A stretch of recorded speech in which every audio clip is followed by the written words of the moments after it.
सबसे दुखी और भयावह कालकाल था।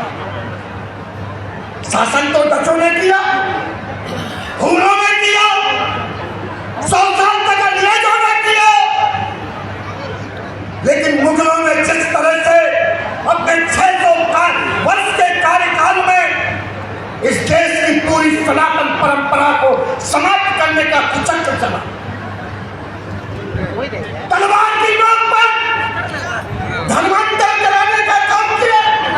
और मेरे भाइयों, मैंने कहा कि आया है तो जाएगा राजा रंग फकीर, आया है तो जाएगा राजा रंग फकीर, कोई खटोला उड़ चढ़ा कोई बंधे जंजीर।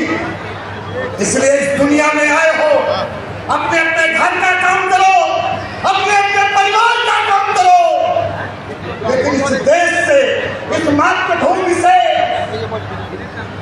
उतना ही प्रेम करो जितना एक माँ की कोख से जन्म लेने वाला बच्चा करता है।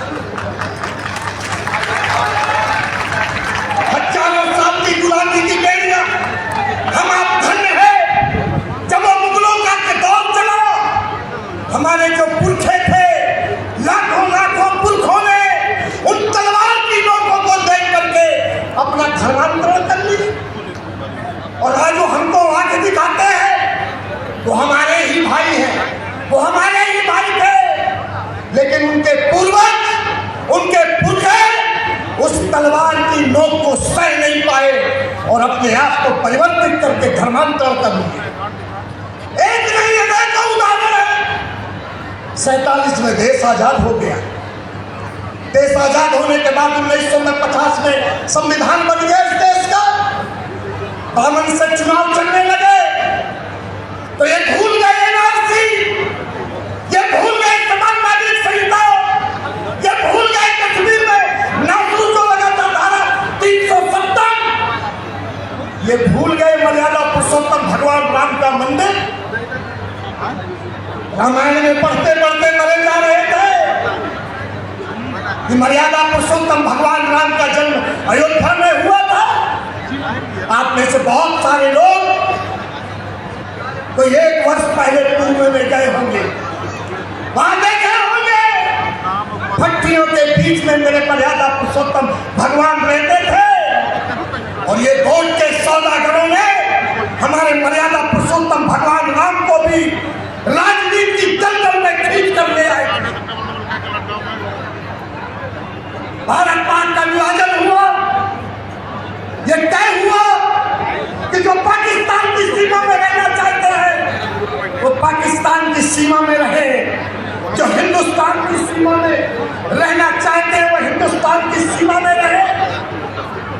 हम तो जो लोग जा रहे थे, हमारी जो सनातन परंपरा है, हमारी जो संस्कृति है कि जब कोई तीर्थ यात्रा जाता है तो उसको ढोल और नगाड़ों के साथ, आरती और माला के साथ उसको भेजते हैं।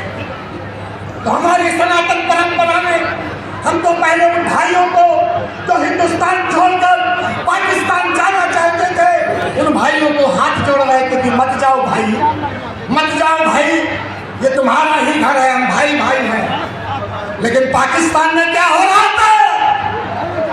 पाकिस्तान में मेरे हिंदू भाई जो हिंदुस्तान की सीमा में आना चाह रहे थे, उनकी महिलाओं के गुप्तांगों के साथ खेल खेला गया, लोगों के तलवार के नोक पर उनके कत्लेआम किया गया।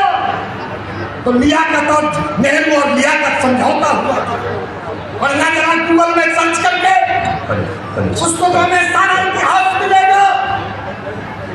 नेहरू लियाकत समझौता हुआ और नेहरू लियाकत समझौता क्या हुआ कि देखो भाई, हम तो ठीक ढंग से भेज रहे हैं लेकिन पाकिस्तान की स्थिति ठीक नहीं है, ज्यादा मारा काटी हो रही है, इसलिए उसको रोक दिया गया और ये कमिटमेंट किया गया कि जो पाकिस्तान की सीमा से हिंदुस्तान की सीमा में आ गए हैं उनको ये हिंदुस्तान उनको यहाँ की नागरिकता प्रदान करेगा।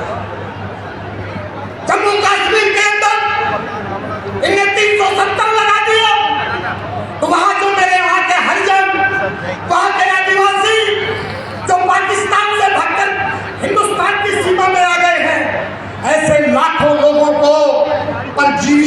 जीवन जीना पड़ रहा था।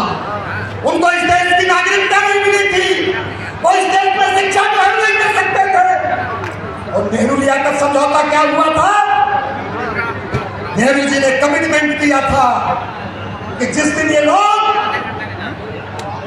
सताए लोग, मारे हुए लोग हिंदुस्तान की सीमा में आएंगे, उनको हिंदुस्तान संरक्षण देगा, क्योंकि हिंदुओं के लिए कोई दूसरा देश नहीं है दुनिया के अंदर। लेकिन दूसरा जो हमें मार रहे थे, उनके दुनिया में 56 देश है। कितने? 56 देश। और इसलिए मित्रों, मुख्यमंत्री जी का आने का सायरन बच चुका है। मैं आपके बीच में आता रहता हूँ। मैं तो केवल 4 पंक्तियां कहना चाहूंगा, उसके बाद अपनी वाणी को विराम देना चाहूंगा। जरा गौर से सुनिएगा और इसको सुन के घर में गुनगुनाइएगा। वक्त को जिसने न समझा उसे मिटना पड़ा है। वक्त को जिसने न समझा उसे मिटना पड़ा है। बच गया तलवार से तो फूल से कटना पड़ा है। वक्त को जिसने न समझा उसे मिटना पड़ा है। बच गया तलवार से तो फूल से कटना पड़ा है। क्यों न कितनी ही बड़ी हो, क्यों न कितनी ही कठिन हो, हर नदी की राह से चट्टान को हटना पड़ा है। अंतिम 2 पंक्तियां है। जगह इंसान तो मौसम बदल कर ही रहेगा। है जगह इंसान तो मौसम बदल कर ही रहेगा। और ये जल गया है दीप तो अंधियारा ढल कर रहेगा। अंधियारा